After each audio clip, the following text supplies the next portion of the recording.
Good morning, it's the third day of January and welcome to the Daily Post. Some scriptures and some thoughts and ideas to helpfully uplift you and help you through the day.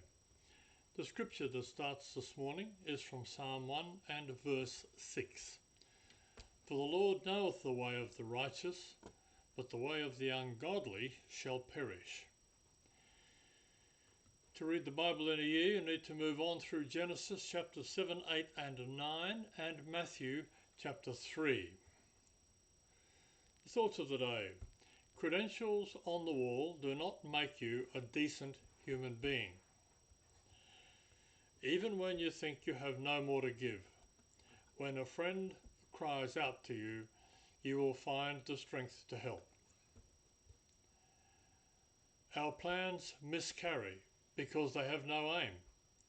When a man does not know what harbour he is making for, no wind is the right wind.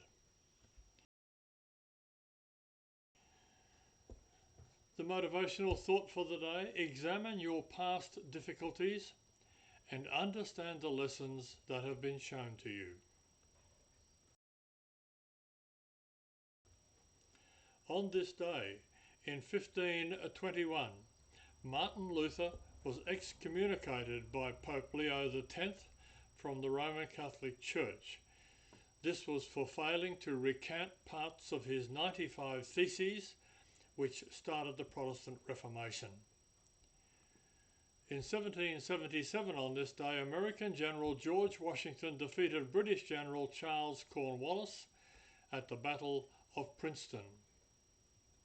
In 1888, Marvin C. Stone patented the drinking straw.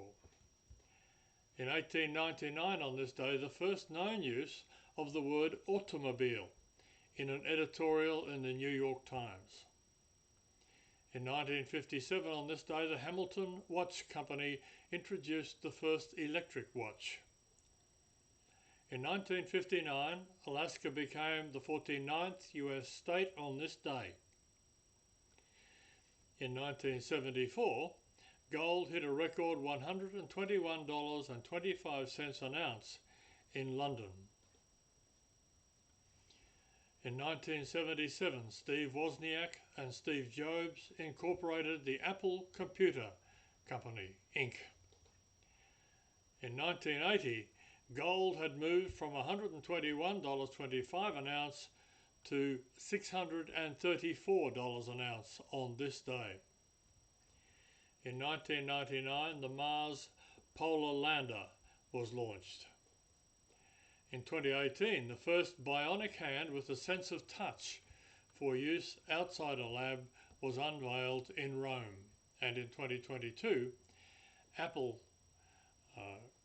Computer Inc., the company that Wozniak and Jobs had founded, became the first US company to be worth $3 trillion in value, after tripling its price in under 4 years. The personal story of the day is entitled Poor Imitations. The scripture is from 1 Corinthians chapter 10 and verse 14, with references from 1 Corinthians 10 chapters 14, verses 14 to 22. Wherefore, my dearly beloved, flee from idolatry. You've probably heard people describe themselves as being a spiritual person when they knew they were not believers in God or Christ. According to national bookstores, some of the hottest selling books are about the practice of paganism, a pseudo-religion that claims to give deep spiritual experiences apart from any belief in God or a divine presence. We shouldn't be surprised by this. The Bible teaches that all spiritual experiences do not necessarily originate with God. It's possible that some experiences that people consider spiritual are purely psychological. The feeling of awe that one gets while watching a beautiful sunrise may be nothing more than an emotional response to the aesthetic beauty of what is seen. Paul warned the Corinthians that when they participated in adulterous worship, even though the idols themselves did not exist. Alternate ideals were at work. The Christians who attended such festivals, perhaps motivated by the thought of getting a free meal, were engaging in anti-Christian communion service, as we read in verse 20. These Corinthian Christians foolishly believed that they were immune to the spiritual dangers of pagan idolatry. In reality, the very least that could have happened was that some might have misunderstood their presence in the idol's temple as an endorsement of pagan religion.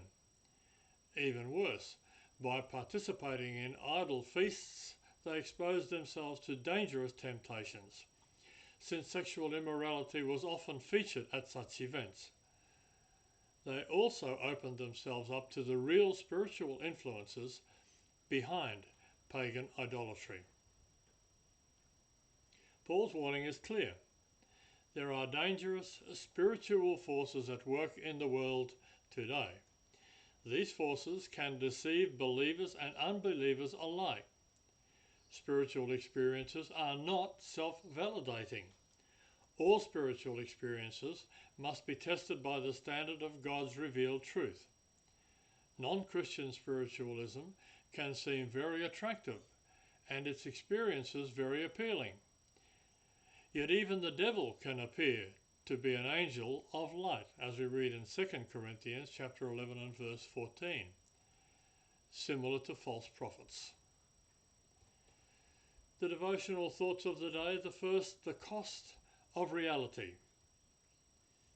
A doctor was working in a remote area of Minnesota many years ago when a Native American family begged him to come and help their elderly grandmother who was gravely ill. He went, diagnosed her condition, and then gave them detailed instructions for her care. The woman recovered, and a few weeks later, the entire family made the journey to the doctor's office in town. They ceremoniously presented him with a 150-year-old pair of moccasins made by a great-great-grandfather. When the doctor protested that the gift was cherished and valuable, the head of the clan replied, "You saved my mother's life. We insist that you accept these moccasins. We do not express great appreciation with a cheap gift." We see this same principle in 2 Samuel and chapter 24. David was told to offer a sacrifice to God on land owned by Araunah. As king, he could have taken the piece of land and the animals to make the sacrifice, but instead he purchased them. Araunah offered to give David what he needed, but David said he would not, quote, offer burnt offerings to the Lord with that which cost him nothing, as we read in verse 24, unquote. By definition, a sacrifice has a cost. So when you give to the Lord, give generously. The second thought is entitled Tongues with Interpretation. The scripture from 1 Corinthians chapter 12 and verse 10. To another is given the working of miracles, to another prophecy, to another discerning of spirits, to another different kinds of tongues, to another the interpretation of tongues. The gift of interpretation of tongues is a form of prophecy. When the interpretation comes, it is usually not a word-for-word interpretation, but a concentration or explanation of the most important aspects. It is the main topic of the given message.